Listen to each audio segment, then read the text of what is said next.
Welcome to Legacy Cast, your source for hearing from top influencers, industry experts, and successful business owners who are telling their unique story about life, values, goals, business strategies, and the various causes they are so passionate about.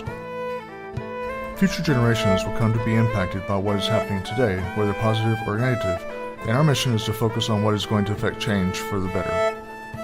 Hosted each weekday by James Snow, a former U.S. Army combat medic, now founder and principal advisor of James Advisors Group, a full-service financial planning firm in North Texas. This is Legacy Cast.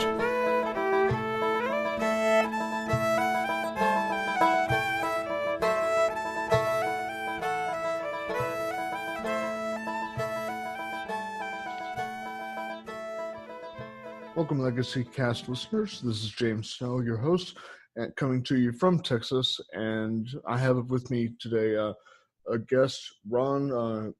I'm not even going to butcher his last name because I can't pronounce that. Golumbieski. Golumbieski, okay.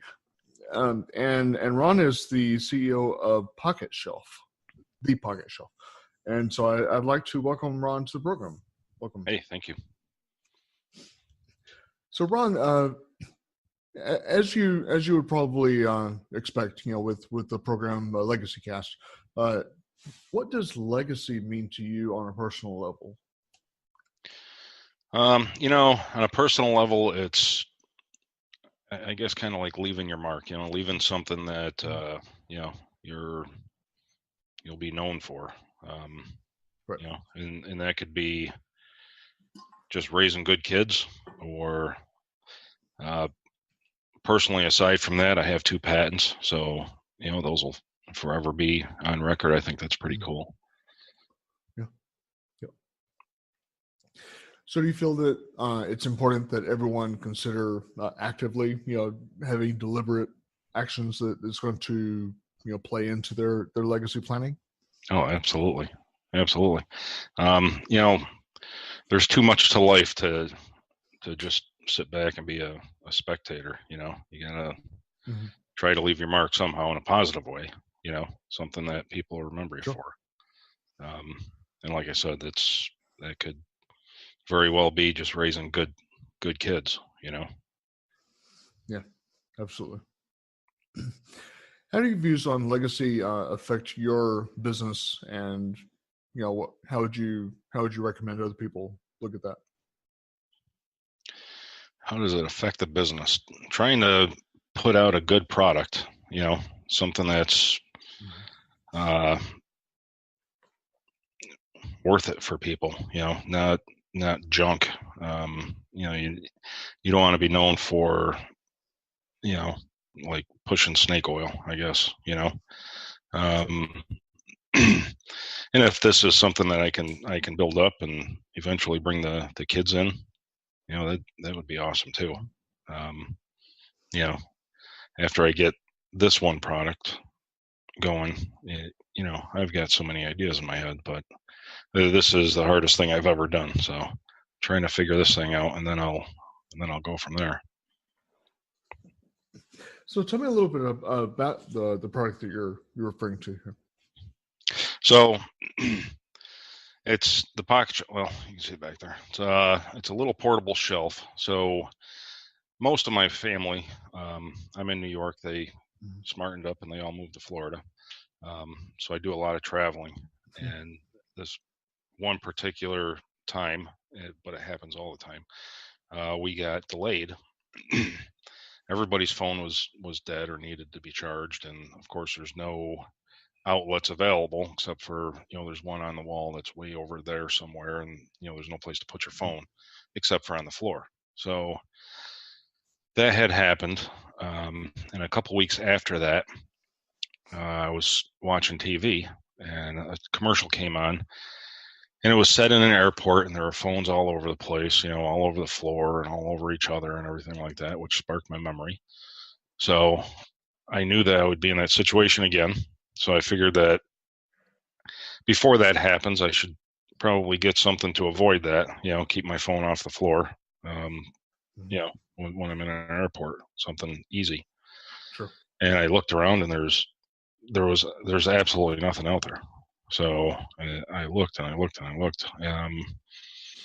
And literally 11:30 at night, I went out in my garage and I made the first one. I got an outlet cover and some plastic and whipped it up and talked to my best friend, and he's a product developer just in a different area. So he loved it, and he made key connections for me and started me on my way, really. And it's been quite a journey, I can tell you that. Yeah. So as far as from a CEO standpoint and entrepreneurial standpoint, what would be maybe a couple things about the business that maybe still keep you up at night? Are there a few things? There's, yes, everything. There's, if you're not dedicated to doing a business, having a business, you might as well not even start, because right. Everything is going to keep you up at night. Whether it's ads or marketing or, where should you put this next? Should you go to this show? Should you do it here? It's everything about it keeps you up, and, just trying to maneuver your way around learning how to do it, first of all, and figuring it out as you go. There's a lot of sleepless nights, and you've got to be dedicated. You've got to be dedicated to it. Absolutely. Do you believe it's important for people to, excuse me, to put together business plans and financial plans with their business? I've had mentors go both ways with that. This is my first business, and from what I was told, a basic business plan is good to get going, and as you get going, some business plans are really, really super in depth. Just to start, you should have an idea of where you want to go, and as you get direction, you fill in the blanks, really. And financial plan, whatever you think this is going to cost, probably like triple it. The finances are they're expensive. You should absolutely know your numbers, just to make sure that what you're doing is worth it, it's feasible, and you're not paying people to take your product, but I think all that stuff can develop over time too, if you're just getting into it, you should certainly have an idea. Yeah. What do you think some of the reasons are that entrepreneurs are not succeeding, failing and giving up? Because it's so difficult. It's so hard.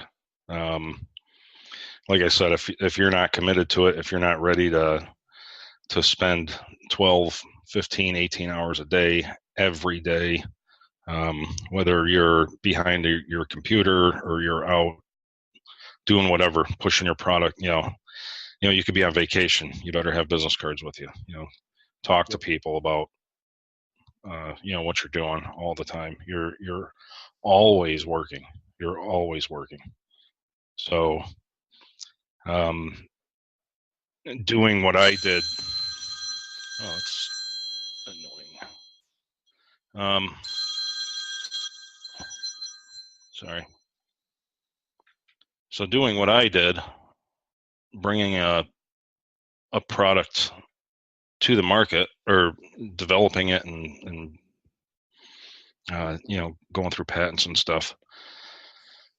There was hundreds and hundreds of hours just behind the scenes trying to learn as I went, and going to meetings, and finding like the tech gardens and mentors, and setting things up and talking to people. It's hard. They say 98% of new innovations never reach the shelves. because it's so difficult.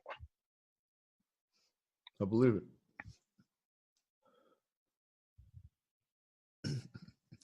What maybe are some specific roadblocks and resources that you would advise an entrepreneur to be mindful of? Specific roadblocks.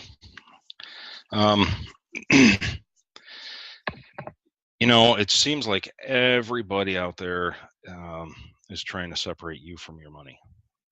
There's a lot of really, really good people, whether it's marketing or advertising or web design or you name it. If there's something that you can't do that you need help with, there's a ton of people out there that will tell you they are the cream of the crop, and they might even have stuff to back it up, just so long you pay them up front. And then there's no guarantees. And so if you get involved with those people, you need to really, really research them and really vet them, find out what they did, who they worked for or with that they no longer work with, and talk to them. Why didn't it work out? So there's a lot of scams out there. You just got to be careful. That's true.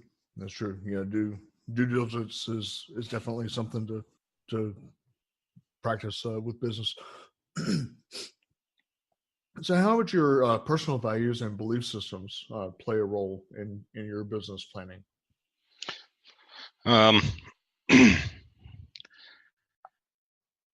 I like to keep everything I like to preserve my integrity.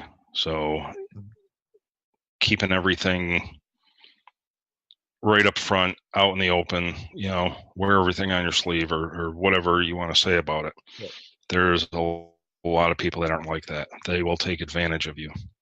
If you show your hand, they'll jump on it.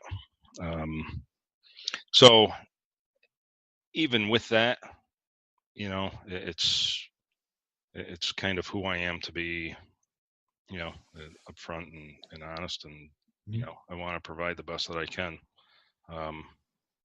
without trying to BS people. Yeah, I agree. So what is something perhaps earlier in life that you didn't do that you maybe wish you had done? Is there anything, that kind of hanging out there that I didn't do as far as business wise, or just in general? Just in general. I've had a pretty interesting life. So no regrets, huh? There's not a whole lot. I could say that I probably wish that I had maybe started doing this sooner. Gotten into the entrepreneurial world earlier. Breaking into it in your mid 40s it's a challenge. Whereas if you start out with a lemonade stand and you go from that to detailing cars, and that's what you do,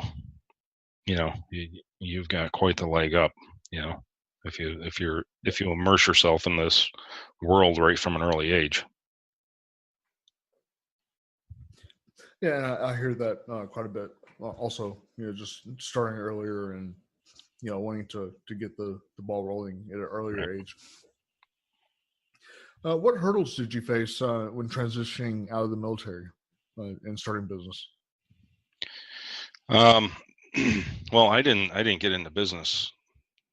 Geez, I got out in 93, and I've only been doing this for two and a half, almost 3 years. So it was quite a long time in the transition, and this just happened to. It was just one of those things. It just happened. I had a light bulb moment, and I made a little thing that was convenient for me, and I showed it to